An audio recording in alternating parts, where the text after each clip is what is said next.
Hello everyone. Today we talk about how to fix the app of Threads. We go to settings, then we click on apps. After that we search the app Threads.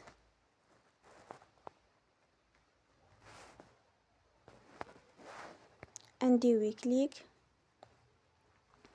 Then we will on for stop.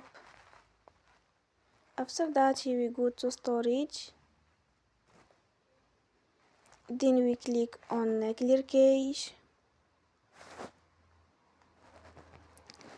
In the end, turn your phone and you will recharge your phone again. Don't forget to support us by like and subscribe. See you next time and thank you for watching.